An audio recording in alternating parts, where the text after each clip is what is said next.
আমার নতুন ফ্ল্যাটে ওঠার পর আমি আপনাদেরকে বলেছিলাম এবং ভেবেও ছিলাম যে আমার রুমগুলোকে একটু করে গোছাবো আর আপনাদের সাথে শেয়ার করব, কিন্তু কি কি কাজে যেন ব্যস্ত হয়ে যায় আর শেয়ার করাই হয় না। তো ভাবলাম যে না, অনেকদিন যেহেতু হয়ে গেল, এখন আমার জিনিসপত্রগুলো কিছু গোছাতে হবে আর রিঅ্যারেঞ্জ করলাম, এ কারণে আপনাদের সাথে একটু শেয়ার করি। আসসালামু আলাইকুম এভরিওয়ান, কেমন আছেন আপনারা? ঘরে ব্যবহার করা বেশ কিছু জিনিস আমি তুলে রেখেছিলাম, যেমন ধরেন আমার এই কার্পেটটা, আজ 3 মাস হলো কার্পেট পারি নাই। আমার ফ্ল্যাটের মেঝের যে টাইলস গুলো, এগুলো হচ্ছে অ্যাব্রোড কালার, এ কারণে না যেই আসুক সেই আমার মেঝের টাইলস গুলা খুব পছন্দ করে, আর এই ভালো লাগা থেকেই আমি অনেকদিন আমার এই কার্পেটটা পারি। সোফার কাভার গুলো আমি সবসময় পেরেই রাখি, তার কারণ আমার বাসাটা হচ্ছে একদম মেন রাস্তার পাশে, প্রচুর পরিমাণ ধুলা আসে, তো এই কারণে আমি সবসময় সোফার কাভার গুলো পেরে রাখি। তো মধ্যে মাঝে যখন মুছতে যাই তখন এগুলোকে সরাই নিয়ে মুছে ফেলি। তো যেহেতু ময়লাও হয়ে গেছে তাই একটু ক্লিন করব জন্য খুলে ফেললাম। বড় কার্পেট গুলা দেখতে ভালো লাগে, কিন্তু এগুলা না মেনটেন করা একটু ঝামেলা আছে। যেমন এই যে সেন্টার টেবিল গুলো রাখা সরানো নিয়ে আমার খুব কষ্ট হয়। অনেকদিন ধরে ভাবছি যে আমার সেন্টার টেবিলটার উপরে সুন্দর একটা শো পিস রাখবো, কিন্তু আজও সামর্থ্য হয়ে ওঠেনি। যাই হোক, সময় সুযোগ হলে আল্লাহ যদি দেন তাহলে একটা সুন্দর দেখে শো পিস কিনে নিব। আর মাছগুলো আমার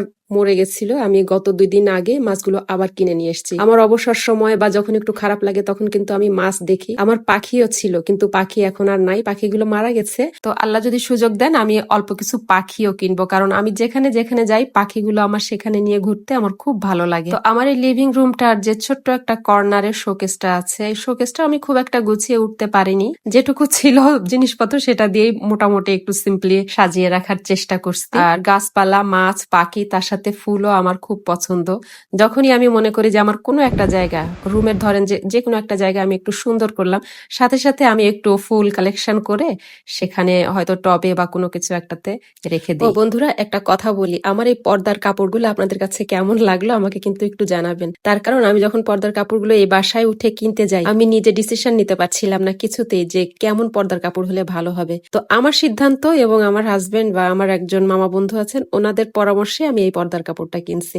তো আপনারা কিন্তু অবশ্যই একটু আমাকে জানাবেন। আর দেখেন বন্ধুরা, আমার এই লিভিং রুমের বড় গ্লাসটা খুলে দিলে এত সুন্দর ভিউ, বিশেষ করে অন্ধকারে। আর আমার বাসায় কোনো গেস্ট আসলে তারা না ঘরে বসে থাকার চাইতে বেলকনি গুলোতে বসে থাকতে বেশি পছন্দ করে। আমার ফ্ল্যাটে মোট 4টা বেলকনি আছে, ছোট বড় সব মিলিয়ে। তো আমার এই সুন্দর বেলকনি গুলো আমি আরেকদিন আপনাদেরকে ভিডিও করে দেখাবো। আমার এই টিভি প্যানেলের এই জায়গাটা, এটা কিন্তু পুরো উডেন কাজ, আর এই কাজটা কিন্তু আমি খুব একটা ভালো ভিডিওতে নিয়ে আসতে পারলাম না, বাস্তবে কিন্তু আরো ভালো লাগে।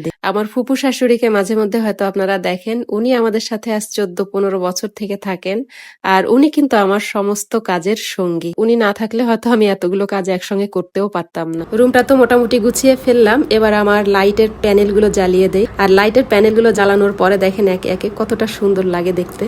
তো এইবার আমি আপনাদেরকে পুরো লিভিং রুমটা একটু ঘুরিয়ে দেখাই। আমার কাছে তো বেশ ভালোই লাগছিল, এই জন্য আমি একবার এক অ্যাঙ্গেল থেকে ভিডিওগুলো করলাম। ভিডিওটা এডিটিং করার পরে যখন আমার হাজবেন্ডকে দেখালাম, ও তখন এই যে লম্বা কাঠের মাথায় যে লাইটিং সিস্টেমগুলো, এটা দেখেও বুঝতে পারেনি।